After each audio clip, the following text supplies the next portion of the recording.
Hi friends, माझं नाव प्रिया आहे. माझं वय 30 वर्ष झालं होतं. माझ्या लग्नाला 10 वर्षे झाली होती.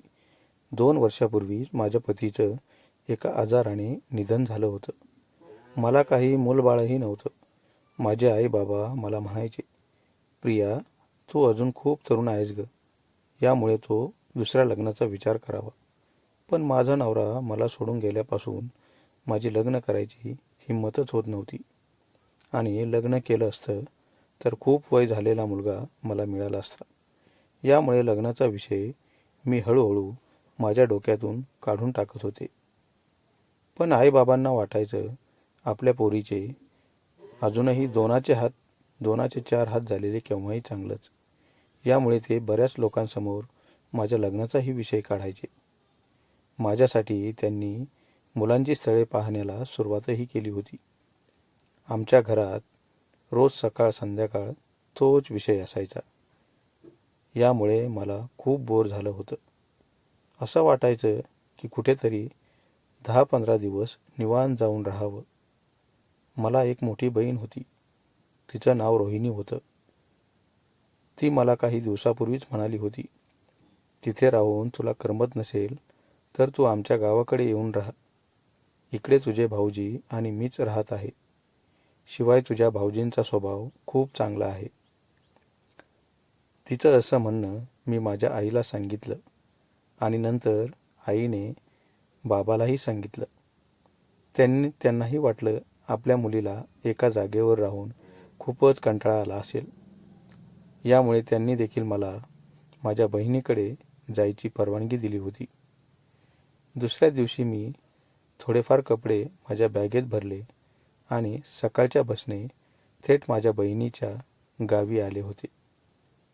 तिथे पोचल्यावर भाऊजी माझी वाटच पाहत उभे होते. मला पाहिल्यावर ते खूप खुश झाले होते, कारण मी रोहिणीपेक्षाही दिसायला खूप सुंदर होते. त्यांनी मला गाडीवर बसवलं आणि घराकडे आणलं. ते दोघे त्यांच्या शेतामध्ये राहत होते, तर माझ्या बहिणीचे सासू सासरे गावामध्येच राहत होते. खूप थंडी वाढत चालली होती.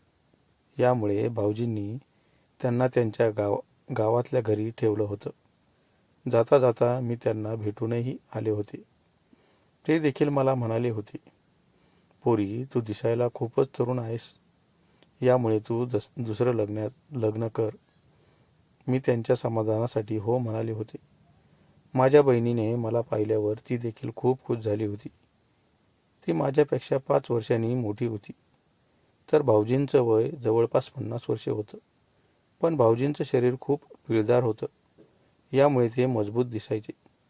काही दिवस मी बहिणीसोबत शेतामध्ये जायचे आणि तिला काम करण्यासाठी थोडीफार मदत करायचे. त्यावेळी भाऊजी अधूनमधून आमच्याकडे यायचे. पण त्यांचं सारं लक्ष माझ्या बहिणीपेक्षाही माझ्याकडेच जास्त असायचं. त्यांना वाटायचं आपली मेव्हणी दिसायला खूपच सुंदर आहे. यामुळे अधूनमधून पाहिले तर काय बिघडतं. त्यांच्या मनात माझ्याविषयी काय होतं हे मला पहिल्या दिवशी समजलं होतं. कारण ते जेव्हा मला गाडीवर घेण्यासाठी आले होते, तेव्हा त्यांनी मला खूप खेटून बसायला सांगितलं होतं. ते अचानक गाडीचा ब्रेक दाबायचे आणि मग मी आपोआप पुढे यायचे. 2-4 दिवसांनी मला बहिणीसोबत शेतात यायला खूप कंटाळा आला होता. यामुळे मी तिला म्हणाले, ताई, मी काही दिवस घरीच आराम करते ग. माझं अंग खूप दुखत आहे, पण दवाखान्यात जायची अजिबात गरज नाही. 2 दिवसात आराम केला की मला पुन्हा बरं वाटेल. मी असं म्हटल्यावर ती मला दवाखान्याचा आग्रह करू लागली होती. पण माझं एवढं दुखत नव्हतं. दुसऱ्या दिवशी सकाळी सर्व काम आवरून ती शेतामध्ये निघून आली होती. भाऊजी खताची गोणी आणण्यासाठी शेजारच्या गावात गेले होते. मी आतल्या हॉलमध्ये टीव्ही पाहत पडले होते. थोड्या वेळाने भाऊजी आले. मला एकटीला पाहून ते आणखी खूप खुश झाले होते. त्यांना वाटायचं हिचा नवरा गेल्यापासून मिळणारं सुख बंद झालं असेल. त्यामुळे आपण थोडा प्रयत्न केला तर. म्हणून या वयातही ते माझ्याकडे वेगळ्याच भावनेने पाहत होते. जेवणानंतर ते टी व्ही पाहण्यासाठी मुद्दामच मला खेटून बसले होते. पण थोडी लाज वाटत होती. मला थोडी लाज वाटत होती. आमच्या गप्पा सुरू होत्या. पण तेवढ्यात माझी बहीण अचानक आली आणि भाऊजींना म्हणाली, खताची गोणी आणली असेल तर ती घेऊन चला शेतात. ती अचानक आलेली पाहून भाऊजी थोडे घाबरलेही होते. त्यांनी ती खताची बॅग उचलली आणि शेतामध्ये आणली. माझी बहीण त्यांच्या मागे आली होती. माझी बहीण अचानक आल्यामुळे भाऊजींचा सर्व मूड खराब झाला होता. त्यांना वाटायचं आपली बायको अजून अर्धा तास जरी आली नसती तरी आपली खूप मजा झाली असती. पण घाईघाईत खत टाकून ते दुपारी पुन्हा घरी आले आणि फ्रेश होऊन पुन्हा माझ्याजवळ येऊन बसले. माझं त्यांना खूपच आकर्षण वाटत होतं, म्हणून ते उठायला अजिबात तयार नव्हते. थोड्या वेळाने मला टी व्ही पाहता पाहता अचानक झोप लागली होती.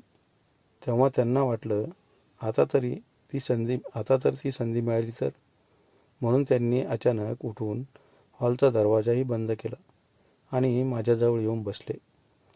माझ्यापासून त्यांना जे हवं होतं ते त्यांना मिळाल्यावर ते खूप खुश झाले होते. पण 2-3 तास होऊन देखील ते उठायला तयारच नव्हते. ताई येण्याची वेळ झाली होती, म्हणून मीच घाईघाईत उठले आणि दरवाजा उघडून थोडी फ्रेश झाले. आपल्या बाबतीत भाऊजींकडून वारंवार अशी चूक होईल म्हणून मी ताईबरोबर शेतात जायचा पुन्हा निर्णय घेतला. पण मी घरीच राहावं म्हणून ते खूप आग्रही असायचे. त्यांना वाटायचं रोज संधी मिळाली तर चांगलंच होईल. पण माझ्या मनात वेगळीच भीती होती. यामुळे मी त्यांना टाळतही होती. शेवटी 8-10 दिवस मी बहिणीसोबत जायचे आणि तिच्यासोबतच माघारी यायचे. एक दिवस बाबा मला अचानक घेण्यासाठी आले होते, कारण एका मुलाचं स्थळ त्यांनी माझ्यासाठी शोधलं होतं. यामुळे मी देखील एखाद्या मुलासोबतच लग्नाचा निर्णय घेणार होते.